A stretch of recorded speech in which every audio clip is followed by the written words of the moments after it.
Hi boys and girls, I'm back for reading another chapter of The Meanest Doll in the World, and we are on chapter 15. The Captain Comes Back. You know something, Annabelle, said Tiffany, moving closer to her friend. I think it's a very interesting idea. I really do. Tiffany glared around at the other dolls. Why, Tiffany is right, of course, said Mama Doll after a moment.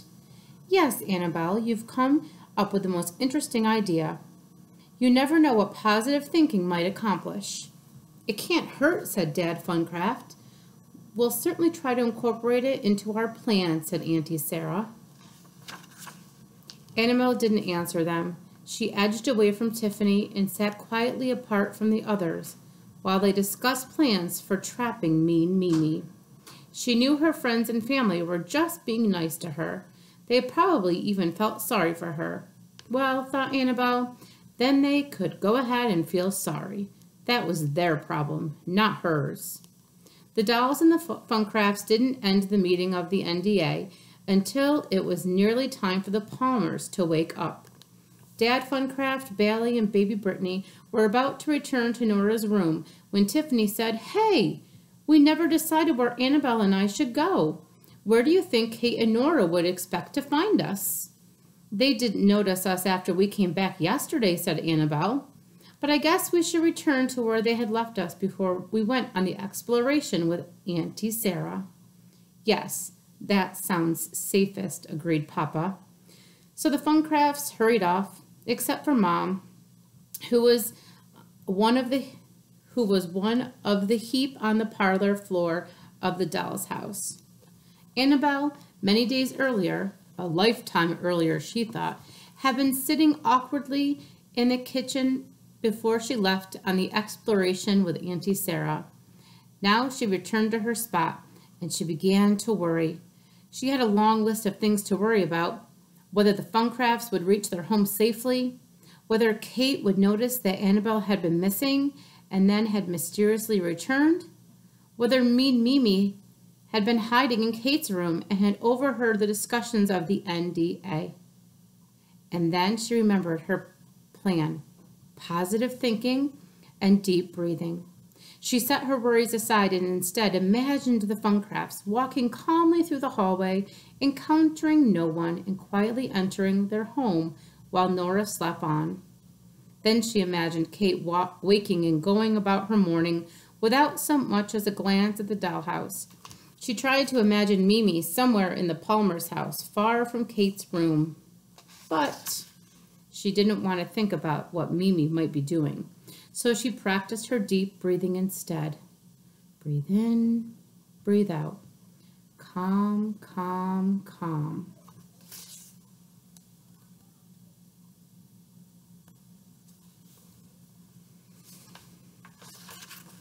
Several hours later, the last of the Palmers had left for school or work or errands, and Annabelle heard only empty house noises. She glanced into the parlor and called softly, Papa, can we move about now? Papa, can we not move about now? A sing-song voice mimicked from below. Without waiting for permission, Annabelle leapt over her chair and leaned over the edge of the dollhouse. Who said that? Auntie Sarah demanded to know. She peered down from her bedroom. Who said that? Repeated the voice. Mean Mimi stood at the foot of the stool, feet planted wide apart, her hands on her hips. Is that you, Mimi? Called Papa Doll. Is that you, Mimi? Called Mimi. Young lady, I don't care for that behavior, said Nanny. Young lady, I don't care for that behavior, said Mimi. She grinned. Stop that this instant, cried Uncle Doll.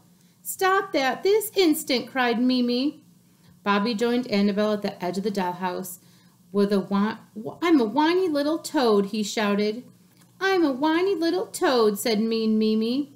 See, she admits it, Bobby exclaimed triumphantly. She's a whiny toad and she admits it. Annabelle began to laugh. You're the one true queen of all dolls, Annabelle, she yelled. She smiled down at Mimi, waiting. Mimi marched huffily out of the room. You can't even play your own game, Bobby called after her. Several minutes later, Tiffany and Bailey peeked into Kate's room. Is the coast clear? Bailey called softly. All clear. Come on up, replied Bobby.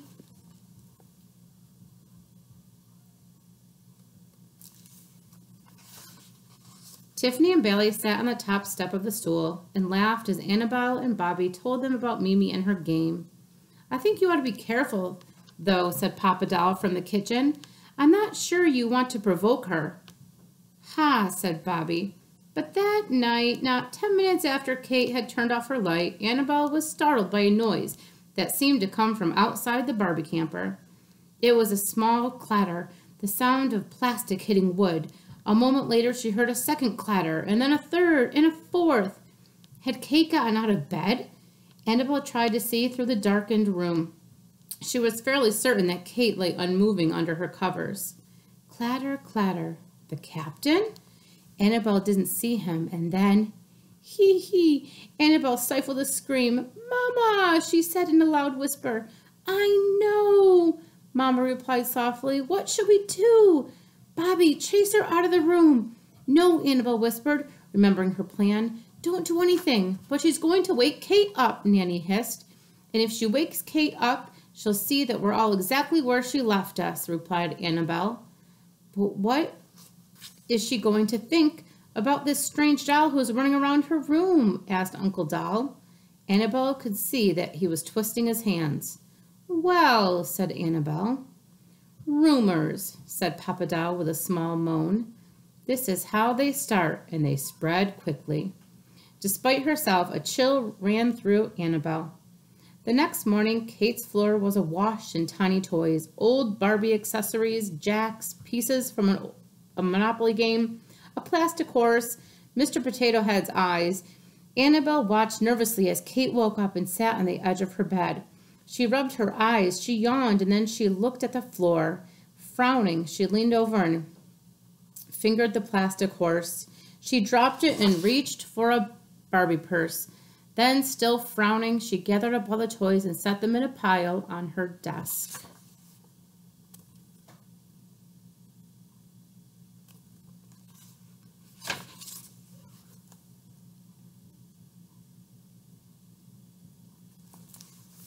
Nora, she called. Annabelle breathed a sigh of relief, but she wondered how long Kate would be able to blame Nora for Mimi's messes.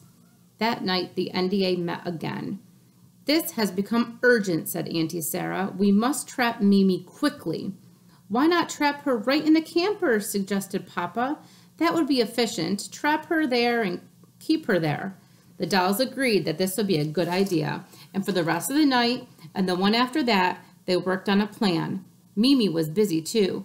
On the first night, she tried to set up a missile launch in Nora's room, like the one she had built at BJ's house, but she couldn't find enough pieces of track. In the morning, Nora discovered 4 pieces of railway track and 6 small cars on her floor and called her mother in to look at them. Mrs. Palmer scratched her head, and the Funcrafts held their breaths. The next night, while the dolls finalized their plan, Mimi located an old action figure at the bottom of Kate's toy chest and tried to order it around, but it stared vacantly at the wall. She left it sitting on top of the chest, and Kate shrieked when she saw it the next morning. Our plan goes into action immediately, said Papa Doll, the moment the Palmers had left the house. Quickly, now, get to work. Annabelle ran to Nora's room to alert the Funcrafts, and then working swiftly and quietly, since they didn't know where Mean Mimi might be lurking, the dolls opened the door to the Barbie camper and tied one end of a length of string to the handle. They fastened the other end to the leg of Kate's desk. A pink shoelace, nearly invisible against the pink camper, was tied to a latch at the bottom of the open door, and a bell was attached to it. And now for the best part, said Tiffany, the lure. Tiffany placed a sparkly silver doll's tiara in the doorway of the camper. She had found it under Nora's bed. Mean Mimi wouldn't be able to resist this, she exclaimed. Another crown. It's perfect for a princess. Perfect for a queen. All right, said Dad Funcraft. This is serious. Let's be sure we know what we're supposed to do. We haven't got much time. Not if we want to trap Mimi before Grandma Catherine comes back. She'll be the first one home. As usual, Auntie Sarah took over. Mrs. Funcraft, she said, you hide somewhere near the camper. The rest of us will hide in Kate's room, except for Annabelle and Tiffany. You two call Mimi. Taunt her, tease her, do whatever is necessary to get her to come into the room, but don't let her see you. When she spots the tiara, she'll enter the camper, tripping over the shoelace, which will make the bell ring, and as soon as you hear the bell, Auntie Sarah continued, looking at Mom Funcraft, cut the string. The door will slam shut and will help you fasten the latches. Mimi will be trapped inside. But what if she makes noise? Asked Nanny nervously. What if she bangs around inside the camper while Kate is in her room? What if... You can't think about the what ifs just now, replied Auntie Sarah. We have agreed that we must trap her. So let's trap her. Come on, time's a-wastin'.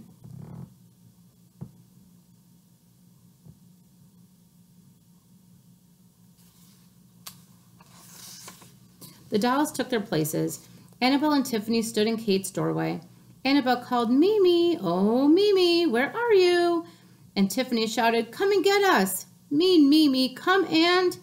Tiffany, I think I hear something, cried Annabelle. I do, I hear footsteps. Hide.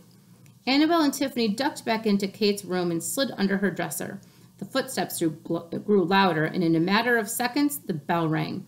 Then Annabelle heard a small bang, which she hoped was the camper door closing, and then she heard a great, horrid, enormous clatter, followed by an angry meow. You guys all knew who was coming to the Barbie camper. Annabelle peeked out from beneath the dresser and gasped when she saw the captain. The shoelace caught on his collar, tear out of Kate's room with the camper crashing along behind him. At the same time, she heard a car door slam, and she knew that Grandma Catherine had come home. Uh-oh, said Annabelle. So their plan did not quite go as they wanted. All right, join me tomorrow for the next chapter of our story, The Meanest Doll in the World. Have a good day. Bye-bye.